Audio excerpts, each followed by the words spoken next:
In this episode, we talk about how to break that cycle of dating narcissistic men. So the first thing that I want to mention is let's talk about who is a narcissist. And this whole conversation came up from a coaching call that I did with my clients. So who is a narcissist? A narcissist is a man who lacks empathy, who feels entitled, who cares about superficial things like mostly appearance, about himself. He's hypersensitive to criticism. He doesn't regulate his emotions very well. He's gaslighting you, making you feel like, denying your reality, basically. Some of the signs that you can recognize that you are indeed dating a narcissist is one of the most common things that such a man does is basically love bombing you, which means that things are happening too soon, too quickly. You might be feeling this exhilarated sensation of, oh my God, this is too good to be true. You might be feeling inundated and things just happening really, really fast. Some other signs are that this man is basically gaslighting you, telling you that, no, I didn't say that, or just denying your reality of what are you experiencing in your body or what's happening around you. And some of the other signs is that you're ignoring your inner feeling about this for example, oh, too soon, I'm not ready. You're ignoring this feeling out of fear that you might self-sabotage this, you might lose this man, this might never come, again, or stuff like that.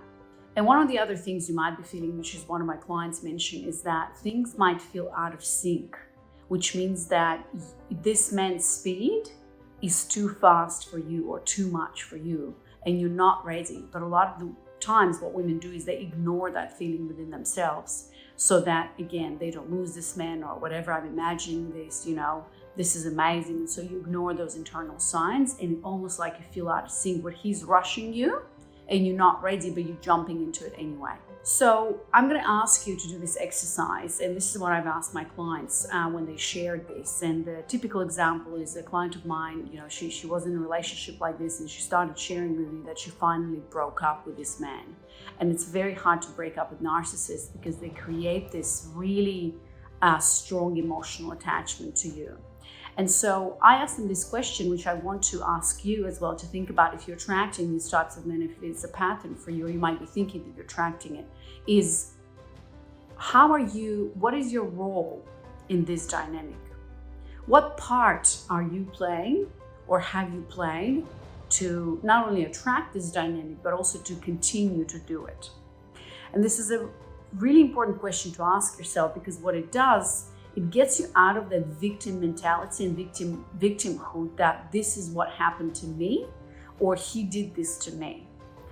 My belief, and this all comes with taking radical self-responsibility, my belief is when I work with women is that we're always co-creators in any relationship dynamic that we're in. Things do not happen in a vacuum. We always attract our equal in terms of our emotional, psychological, behavior and where we're at in those areas. So this is not to say that you are to blame for being in a relationship with a narcissist or it's your fault, right? This is to say, number one, acknowledging the dynamic that you're in. Number two is asking yourself, how did I contribute to this dynamic, right? What was my role in it? Because when you do that, then you allow yourself to not focus on this happened to me, he did that, why, and perpetuate this story in your head, but actually start to uncover, how did I contribute to this story? And you're always contributing to the relationship dynamic you're in. So when I asked the women on my call this question, they said some things like, well, I'm extremely empathetic, right? I am very patient. I'm extremely tolerant. I have disregarded my own feeling in the body when it didn't feel right. I've disregarded the feeling when it was unsettling. I have been forgiving more times than needed, and I've overstepped my boundaries. So this is super important because narcissists look for empaths, look for women like that who they can play with this game. And that's why I'm saying you're always co-creating the relationship, because a woman who is strong in her boundaries, who has a strong self-esteem and a healthy belief system about herself, men in relationships, would have her, I call it like the bullshit radar, set up really well. so that she would, number one, she just wouldn't be attracting these types of men. But number two, if she would be attracting these types of men, she would recognize it really quickly, because she would be able to notice in her body that this is unsettling. And look, unsettling things happen all the time. Like, I get triggered when I'm with my husband and I love him, our relationship is amazing. I still get triggered. It doesn't mean that he's a narcissist. Or like, how do you know? Well, you know when this feeling keeps being there, but you keep ignoring it because of fear that he might leave you, because of fear that, you're going to self-sabotage yourself, whatever. So if this feeling continues to go, and if you analyze, if you've been in a relationship with a narcissist or been dating one, and you analyze going back, you'll see these signs that you have ignored this. You've allowed this man to completely infiltrate your reality, and disregarded your own feelings, haven't set boundaries, stuff like that. And also look at, when you look back, what are the signs and how you've allowed yourself. It's really helpful to look at your childhood and the dynamics, the emotional dynamics that were created. So for the women that I spoke with on my call, one of them said, I had a narcissistic father. And when you're raised by a narcissist, you, especially as a child, you can't help but blend into this dynamic so that it works, right? You start to disregard your own feelings, you start to play the nice girl, you start to be really empathetic and basically kind of being a chameleon to their own whims or emotions and so on and so forth. And so when you know this about yourself or how you grew up, then you recognize or understand why you have then taken this relationship dynamic or model into your own life. And now you are basically recreating this, because this is the only way you know what love is or what relationships are. And you're recreating this dynamic over and over again in your dating life with men. Let's talk about how to break this pattern, because I see this is really, really common. So there's 4 things I want to mention here in terms of how to break this pattern, recognize it and break it. Number 1 is pay attention to the unsettling feelings in your body. Your body doesn't lie. I'm a feminine embodiment coach. I coach women with embodiment tools, and I give them these tools to practice so that they can get in alignment with themselves again, and they can build these reservoirs, I call them, of the bullshit detector, So recognize these signs and then listen to them, and always go at your own pace. Your job as a woman in a relationship, in dating first, is that you choose the men you want to be with. Men compete for you and you choose. And number 2 is that if you're not ready and this doesn't feel right, it probably is not right now at this moment.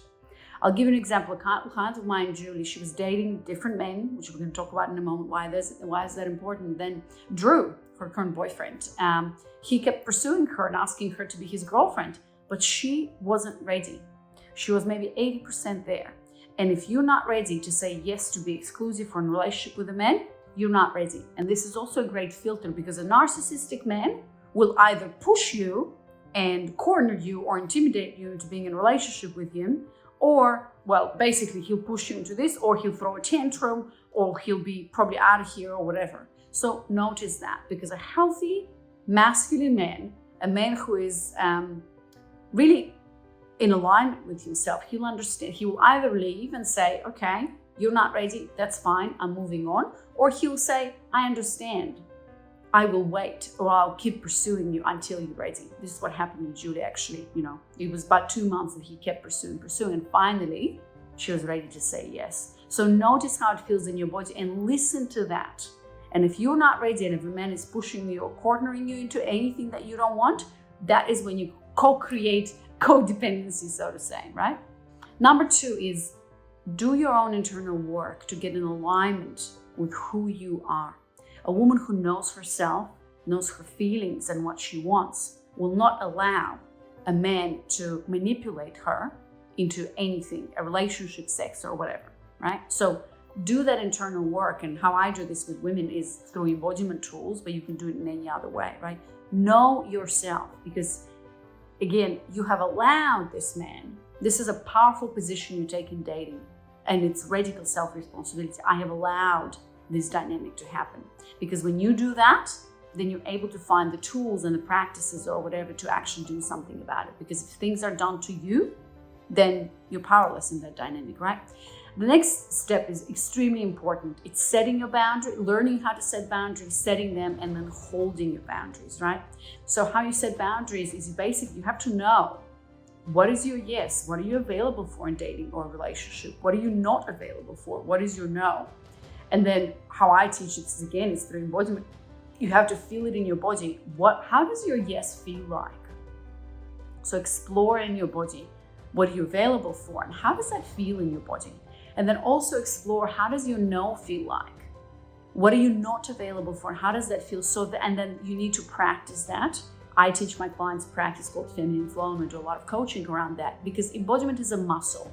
So in your body, you have to practice so that this muscle of your yes and this muscle of your no starts to become really strong. And only after that, you communicate, right? So you communicate, and I teach the shit sandwich. And the shit sandwich is basically, hey, John, you communicate, start with something positive, give him the shit focused on your feelings, end with something positive again. So, hey, John, for example, hey, John, I've enjoyed getting to know you. I've enjoyed dating you. However, when you do this, when you pressure me to be in a relationship, or when you tell me that I did not say that, or deny the reality that I'm in, deny what I'm feeling, it doesn't feel good in my body, I'm not available for that. I hope that you will respect this boundary and not do this again. But I really enjoyed dating you and I'm looking forward to our next date. This is your first step in terms of that boundary, right? And here's the sign where when you set boundaries, it's really important to then watch what a man does and not ignore that. Because a narcissist or somebody who's just basically emotionally unavailable or whatever, he'll keep doing what you asked him not to do. He'll keep doing and disregarding your boundaries or your feelings and how you feel about it. And if he keeps doing that, your next step is to set up some consequences. So again, you deliver him the shit sandwich, but just when you say, hey, John, I know we talked about this already. I've mentioned before that when you do X, Y, Z, I feel this way when you do X, Y, Z. If you keep doing that, unfortunately, I'm going to have to, I'll have to start seeing you less, or I'll have to stop talking to you. So you set up a consequence and then end on something positive. And your job is to then follow on the consequence if he does this again. So if he again disregards for your feelings and keeps gaslighting you or keeps telling you didn't say this or keeps pressuring you into a relationship, you stop talking to him, or you start seeing less and less and less. That's how you set up boundaries and you hold them. And that's how you will make sure that you're not going to end up in a relationship with this man and waste time, energy, stuff like that. The last thing I want to mention of how you break this cycle is you actually funnel. What I mean by funneling is you date many men at a time, at least 3 men at a time. And before you start going into your head and thinking about, oh, I can't even find one, how do I date 3? Do I sleep with all of them and all of that? Know that this is totally possible and this should be your reality. As a woman, you should be putting yourself out there and not putting your eggs in one basket. A lot of women, when they hear me talk about dating 3 men at a time, they freak out. Think about it like this. How do you think men date? Do you think men see the first woman they like, go up to her, ask for her number, like that's it? No. How do you think models date? How do you think women in high demand who are extremely attractive, let's say, and high value women, extremely attractive, how do they date? Do you think that they sit at a bar or whatever, a man comes up to them, they go on a date or 2 with this guy and like that's it? Of course not. Because in the dating phase, and I'm talking about dating, not a relationship, dating is supposed to be for dating. What does it mean to date? It means to get to know people. It means to see, how do I feel with this man on a date? How do I feel with this man on a date? So many women do not even know what they want in a dating from a man or relationship. And how do you know? Yes, you can do some exercises, sit down and write, but you have to know in practice, right? Oh, pay attention to how it feels when you're on a date with a man. And if it continues to feel right, then you keep dating him. That's it. There's no checklist that I can give you. And there's actually no timeline that I can give you. A lot of women ask me, when is too soon? Well, I don't know. I mean, some women sleep I slept with my husband pretty much right away. Our first sex was terrible. But then, a few months down the line, he showed up. And now I'm happily married. For some women, sleeping with men after 3 dates is okay. For some women, sleeping until you get in a relationship is not okay. So it's very individual. I can't give you a timeline. Like, how soon is too soon? I don't know. My husband proposed to me 9 months after he met me. Okay? So there's no timeline here. For some women, this is going to be too soon, right? 1 month into dating, he tells you that he loves you and he wants to marry you. Okay, probably yes, too soon, right? There is a thing such as too soon, but it's also very individual. So I highly recommend that you open yourself up to dating, seeing, being approached to different types of men. And this is how you're also going to ensure that this narcissist, or that you might have attracted, is not going to consume completely your time, because that's what they do. They're like a parasite. They're like a leech, right? And so to avoid the leeches or parasites, you date different men at a time until one of them comes up to you and says, I want to be exclusive with you. I want to claim you as my woman. I want to be in a relationship with you. Until then, you are single, whether you sleep with them or not, okay? And if he pressures you into a relationship and you don't feel ready, you say, no, I'm not ready. And here I want to share a story with you from a book called Women Who Run with Wolves. I recommend this to every single woman who is interested in exploring her femininity, relationships, and herself, right? It's a book of Jungian psychologist Clarissa Pinkola Estes. It's amazing. It talks about archetypes and collective wisdom of women, stuff like that. There's a story there, and it's told through stories. There's a story there about Bluebeard, how this Bluebeard man, which is a predator, he captures these 3 young girls, and then one of them he locks her in and gives her a key and tells her not to go into this room upstairs because there's a secret there, and so on and so forth. And of course, this girl goes and opens the door, and there's skeletons and dead bodies there, and I don't even know what. And so through this story, Clarissa Pinkola Estes explains that, obviously this is a story and a metaphor, and stories are passed generation through generation, we learn from them. Clarissa Pinkola explains that this blue beard represents also, in physical world, men who are predators and take advantage of a woman's naivety, of a woman's inability to discern and to see signs where something's not right. And the signs are all in your body. We are descendants. We know how to do this. You know deep down inside when things are not right. And yes, sometimes you might be mistaken, but you can't deny what you're feeling. And so the more you explore that natural instinct, the more you hone your intuition as a woman, you know when things are not right. And if you don't, well, you learn through lessons. Like you might have ended up in a relationship like that to learn. Every man is a teacher, to learn that this is what's been happening so you don't repeat this again. And so the other side of this also, she talks about the blue beard as not only being, the predator who takes advantage, but also your psyche, the deep dark corners of your psyche that are hiding, that are telling you that are nudging you, that something's wrong, basically the hidden, the subconscious, the dark side, right? And so I want to leave you with this. I want to leave you with the fact that know that you as a woman have power. And this is how you date from a place of power. You date from a place of power when you know yourself really well, and when your bullshit detector is really strong. And how you develop this bullshit detector, we already talked about this. One of the most powerful things you can do is to actually hone and learn the skill of embodiment that will help you to know before your mind knows and creates a story in your head. I'm going to leave you with a quote from my client, Sonia. She says, when we break up with narcissists, we make up with ourselves. I love that quote. And so if you want to know more about how to actually match and meet great men in 2023 or wherever you're watching this, click on the link, click on the video here where I basically share with you what I've done to meet my husband, who is an amazing, committed, masculine man. And obviously this relates to avoid dating narcissists because you want to date amazing men. So click on this video and I'll see you there.